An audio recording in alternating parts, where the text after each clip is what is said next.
আসসালামু আলাইকুম।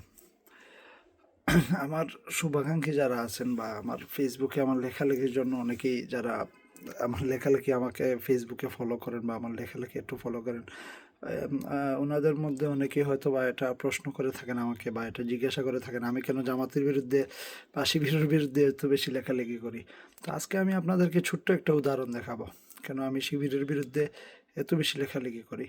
তো এই দলটা বা জামাতের বিরুদ্ধে কেন লেখালেখি করি, এই দলটা মানুষকে ইসলামের গান শোনায়, ইসলামী খেলাফতের গান শোনায় বা ইসলামী শাসনতন্ত্রের গান শোনায়, কিন্তু মানুষকে মানে ইসলাম প্রতিষ্ঠা করবে এই জিনিসটা শোনায়, কিন্তু তাদের ভিতরে কোনো ইসলাম নাই।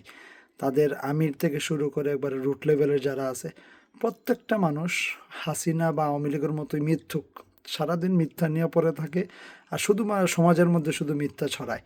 আমি একটা জিনিস বুঝি না যে তাদের জন্য মিথ্যাটা কিভাবে হালাল হয়। তারা কি একটা বিষয় চিন্তা করে না যে আল্লাহ তাআলা মিথ্যা কত ভয়ঙ্কর একটা পাপ, মিথ্যাকে সকল পাপের মূল বলা হয়েছে, সকল পাপের মাথা বলা হয়েছে মিথ্যাকে, মিথ্যা বলাটাকে। ওরা সারাদিন মিথ্যা ছড়ায়।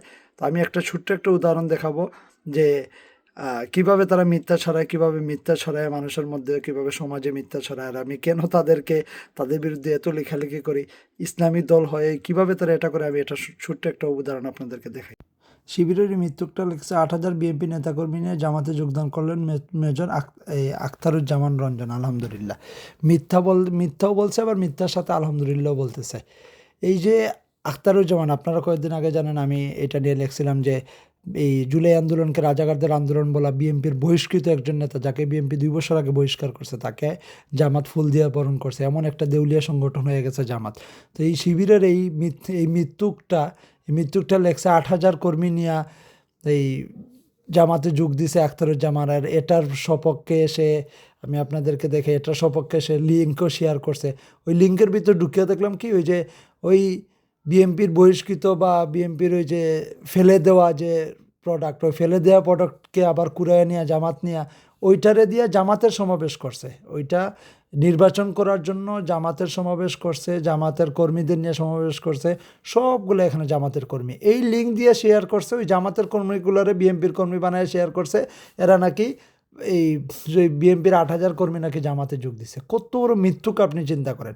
আপনি এই লিঙ্কে ঢুকে ভিডিওগুলো দেখেন, ভালো করে বুঝতে পারবেন এটা জামাতের একটা সমাবেশ। জামাতের সমাবেশে আখতারুজ্জামান যে বক্তৃতা দিচ্ছে, জামাতের সমাবেশে আখতারুজ্জামান যাইতেছে, দুইটাই লিঙ্কই পুরো বোঝা যায় যে জামাতের সমাবেশে আখতারুজ্জামান যাইতেছে, আখতারুজ্জামান গেছে। আর জামাতের সমাবেশে বিএনপির লোকজন এরা বানায় ফেলছে, জামাতের লোকজনরা বানায় ফেলছে বিএনপির লোকজন, এরা নাকি জামাতে যোগ দিছে।